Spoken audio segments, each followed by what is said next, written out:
So this is pretty exciting news, guys. I mean, this is pretty exciting if this is your jam. I know it's not, but Final Fantasy 15 is getting a co-op mode. It's been confirmed, and I kind of saw, when I was watching the past thing, I saw co-op come up, and I kind of froze. I thought, no, surely not. And I'll put my hand up and be the first to admit, I am shocked. I did not expect co-op to be in this game, and the reason for that is, just a week ago, Tabata got asked about this, and the way he worded his response made it seem like it wasn't happening. And I shouldn't have been fooled by it. He's done it before. So he kind of said, co-op, yeah, maybe it's something we'll do. We're not really thinking about it. We're too busy at the moment to do it. But it's something we won't discredit. It's something we'll keep on the table. No more than a week later, it gets confirmed.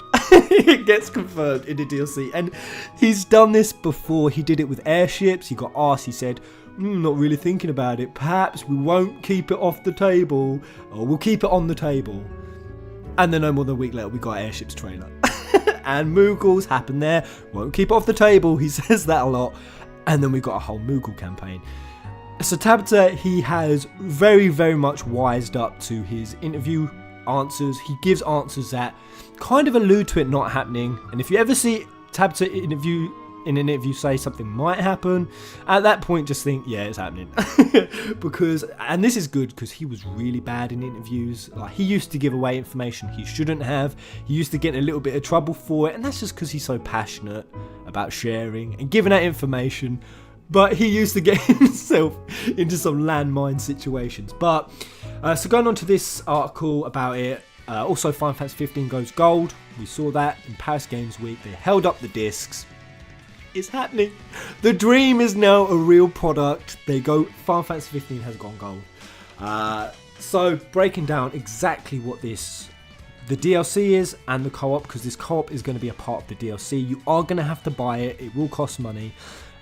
If you're not going to get that season pass free with the deluxe digital edition. Now we kind of knew that along sort of 2 weeks ago that there was going to be 6 parts of the DLC, and this is roughly what the outline looked like. It's been clarified. So the first will be a booster pack. The second, or the first character DLC, is still going to be Gladiolus. He will be the first one we go with. Next will be Ignis, then Prompto. Then there'll be one with Noctis. Then there'll be one with all 4 characters.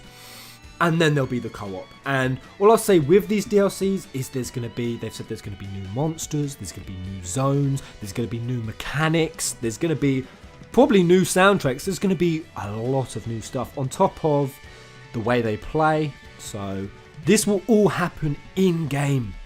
This is really key. This will happen alongside the main story. And every quest, every campaign that each individual character goes on will be based on their personality. So with Gladiolus, it will be combat centric. With Ignis, because he's the intellectual, it'll be a strategy type. I wouldn't be surprised if there's puzzles in there. I'm fucking terrible at puzzle games. I mean, I loved all the Prince of Persia games, except for the puzzle parts, because I'm just crap at them. And I wouldn't even be surprised if they go off and make some kebabas. I wouldn't be surprised if there's a little cooking bit where you gotta go and cook some shit. And also with Prompto, that's going to be a shooter. So that'd be shooter-centric. And then we're going to get our bit with all 4 of them. And I'm going to talk about this very quickly. So with Gladiolus' campaign, just because so many people have been messaging me about this, this is hype. So this was the picture of Gladiolus' side quest. There was also this one here, which can't work out what that is. And then this one here. And people who don't even know my theory videos were saying, where the hell is Gladiolus? Is he in the underworld? Has he gone to hell? People were saying that, and people who know my theory videos are saying, holy shit, Peasant.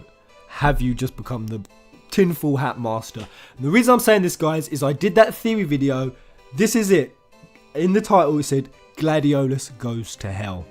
And that was all based on Norse mythology, for anyone who doesn't know. The reason why Ignis goes blind, it's all based on the 4 sons of Odin, the adventures of Hermod, Balder, yada yada yada.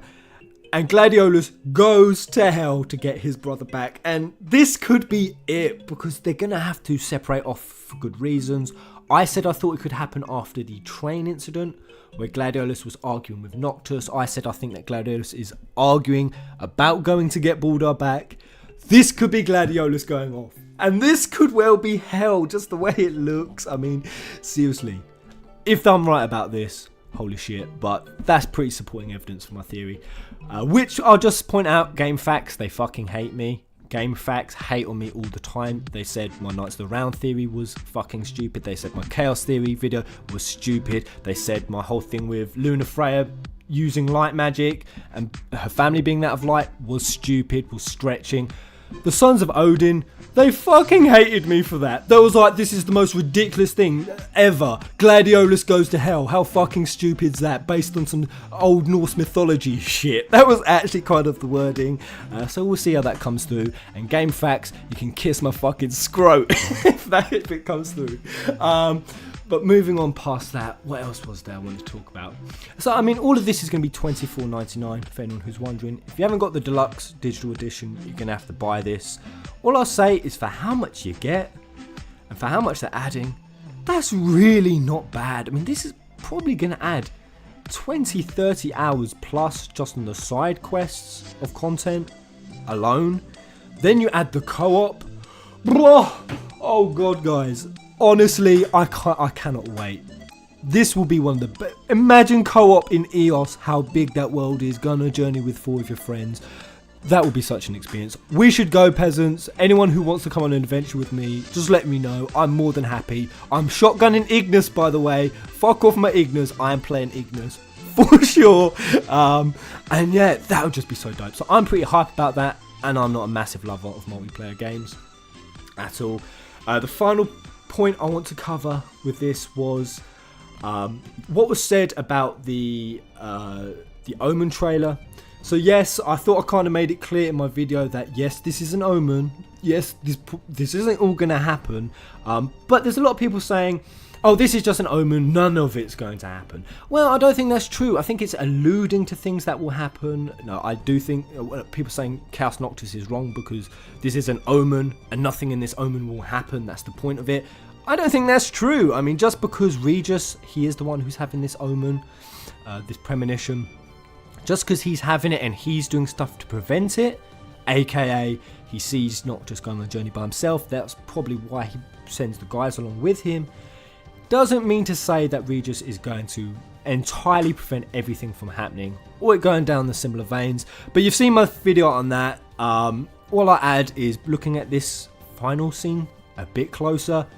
That is the crystal. I wasn't sure if it was a Lucii or whether it was crystal because it's got that bluish tint. He is talking to the crystal and that confirms everything I thought. The chaos is a dark crystal and not just a crystal of darkness, but also Nadir's master, Arden's master. He is the crystal. Arden is trying to put it back together. I called this ages ago. I said that the crystal itself is his master, and this could be it. I spoke about this on Twitter. It could be the case that this Chaos Noctis, this dark version, isn't Noctis, but it is Arden's master.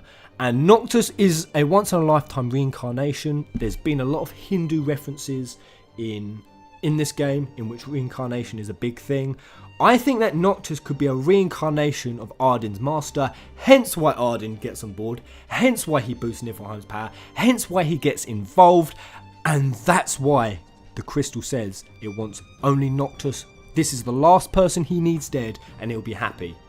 Because that's what he said. He said, you've killed a lot of people, and then the crystal says, this will be the last one, I'm happy. Because Noctis is his reincarnation, and I think this whole game is about getting Noctis in the crystal, all the chaos in the world together, and bringing over from the underworld Nadir's master to rise him as the true king, the king of light, aka Hyperion, aka Swiggity Swooty. I think my fucking theories are on point. GameFAQs, suck my dick. But co-op, guys, I'm hyped about that. Let me know if you'd ever want to play, and yeah, just let me know if you're happy in general that this game is getting co-op. I'm pretty hyped about it. Until the next video, guys. Kubo!